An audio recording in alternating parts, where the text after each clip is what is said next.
Então, sobre o cálculo relacional de tupla, a gente diz que ele é baseado na especificação de variáveis de tupla, ou seja, a gente tem variáveis aqui, no caso a gente tem essa variável t, tá? E essa é uma variável de tupla, porque ela vai variar ao longo de uma relação, e essa relação nesse exemplo aqui é essa relação employee.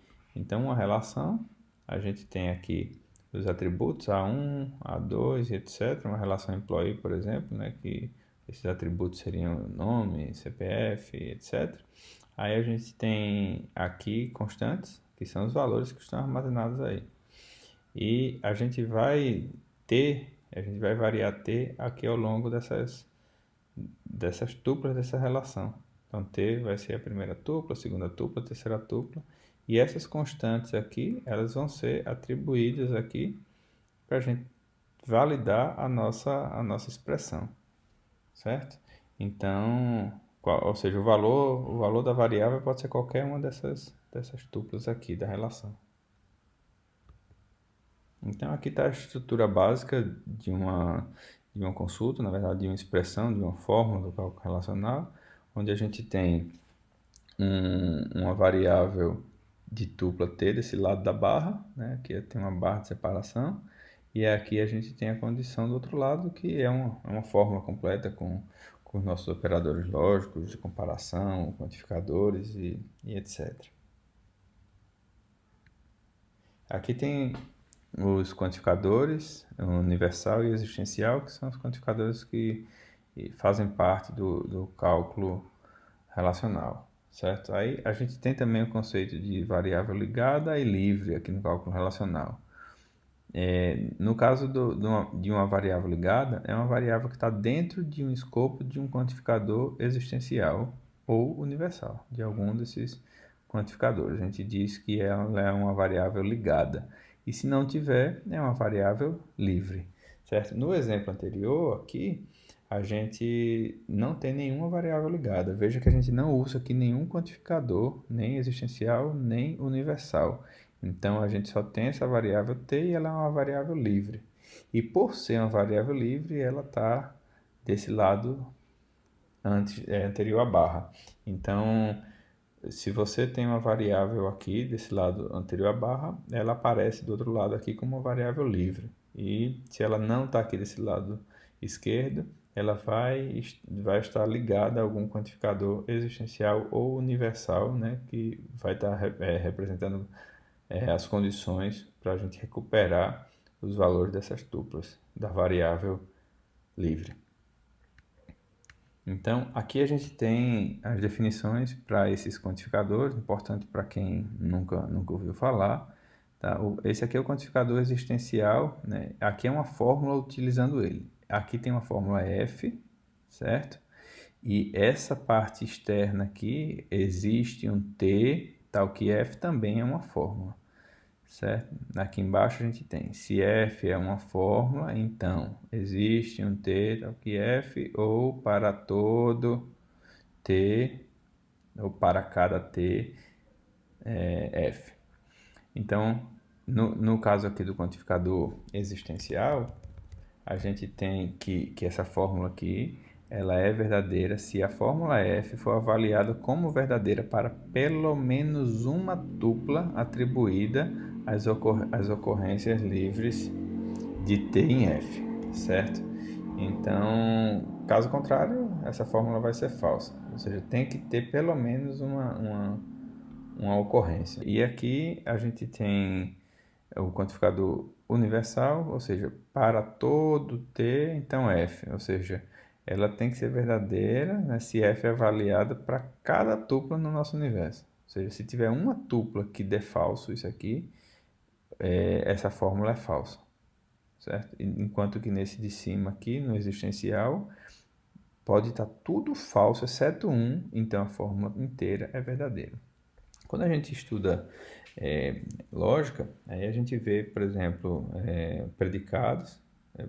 Se eu defino um predicado cachorro, para definir que alguma coisa é cachorro, a gente diz aqui que x é um cachorro, certo? Aí Se eu defino uma fórmula, aqui seria um fato. Eu estou dizendo que x é cachorro. Aí vou dizer agora que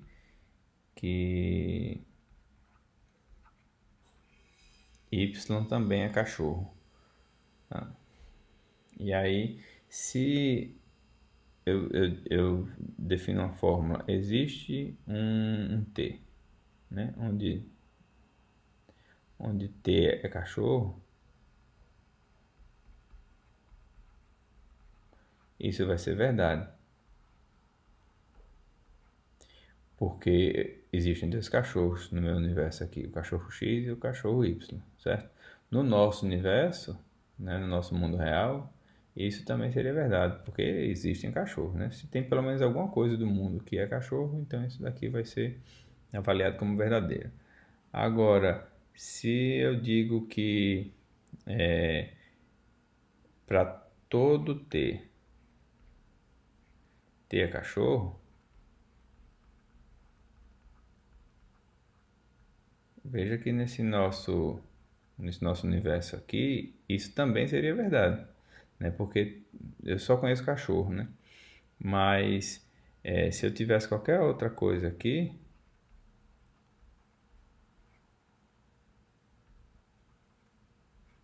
uma mesa, por exemplo, isso aqui já seria falso, porque existem outras coisas além de cachorro. Então, no nosso universo, isso aqui também é falso, né? Porque existem outras coisas que não são cachorro, certo? Então é isso.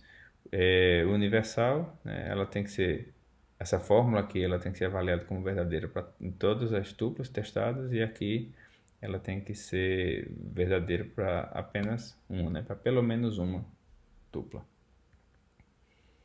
Então a gente diz que o nosso quantificador universal ele também é chamado de quantificador para todos, tá? Porque, né, cada tupla no nosso universo, né, tem que fazer f ser verdadeiro. E o nosso quantificador existencial ele também o quantificador existe, né? Porque qualquer tupla que fizer essa fórmula ser verdadeira, aí a fórmula como um todo vai ser verdadeira também. Aqui a gente tem um exemplo de uma consulta que usa o quantificador existencial.